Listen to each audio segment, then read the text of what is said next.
If you are viewing this tutorial, you are probably a person looking to join law enforcement in the U.S. You have run across the abbreviation NCJOSI and wonder what it means and how it affects you. This brief video will explain all you need to know. When you are doing research on what types of questions a specific law enforcement agency will be asking on their entry exam, you will run across the term POST, meaning Police Officer Selection Test. You might also run across the term NCJOSI, which stands for National Criminal Justice Officer Selection Inventory. The NCJOSI is a type of post published by a company named iOS Solutions, also known as iOS, and used by many agencies across the U.S. as the basis for the questions that they will ask on their entry-level exams. The reason they use the noun inventory is that it is a collection of questions in various categories that have proven to be effective for screening applicants for law enforcement careers. The name NCJOSI is a commercial product name, and even though it says National Criminal Justice blah blah blah, don't be fooled into thinking that it is a national standard. There is no National Police Officer Selection Test. Every agency varies. The easiest and most accurate way for you to determine what types of questions will be on your exam is to call the agencies that you are targeting and simply ask them. Make this call to the HR or recruiting department, not to the police or sheriff department directly. They may tell you that a study guide is available from the agency. If so, get yourself a copy. If the study guide has copyright notices on it from iOS Solutions, your test will probably follow the style of the NCJOSI. If the description of the exam is that it has 45 questions that cover 4 topics, math, problem sensitivity, reading ability, and writing ability, the test is most likely based on the NCJOSI-1. If the description you receive from the office when you call it says it's an 80-question test that takes 2.5 hours on the following 10 topics: deductive reasoning, inductive reasoning, written expression, reading comprehension, information ordering, problem solving, flexibility of closure, spatial orientation, selective attention, and nonverbal reasoning, then this means that your test is most likely based upon the NCJOSI-2.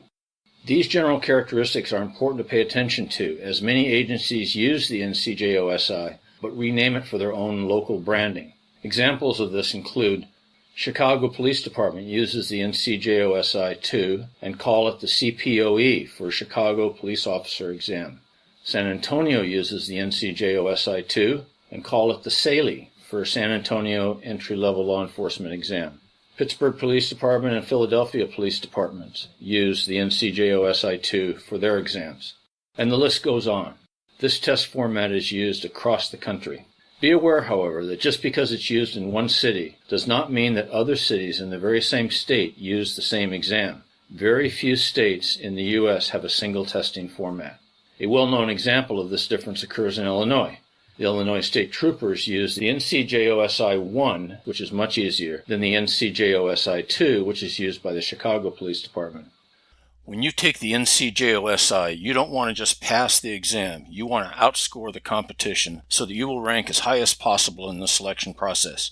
The best NCJOSI prep course on the market is right here by Sergeant George Godoy. As you will see, this course includes hundreds of practice questions plus insightful tutorials on each topic to be covered on the test. These screenshots will show you exactly how it looks when you use this online course. The first section presents valuable tips for managing your job search and keeping organized.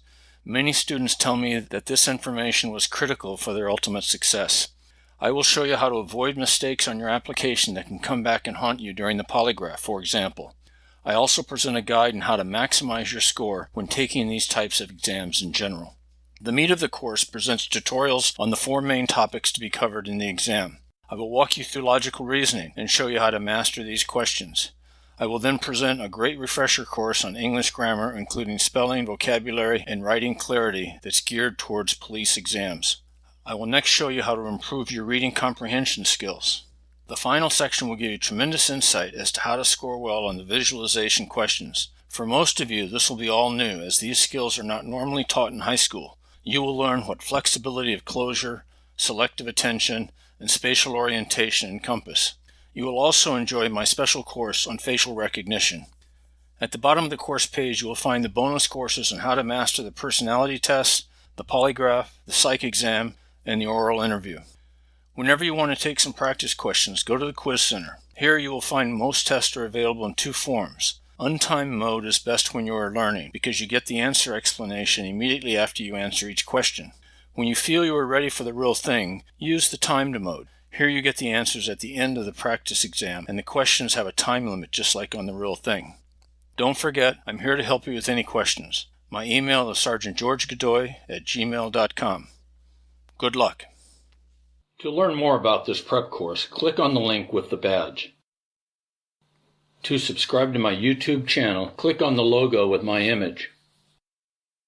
On the right, you will find a playlist of additional videos that I have published regarding law enforcement entrance exam preparation. Thanks for watching.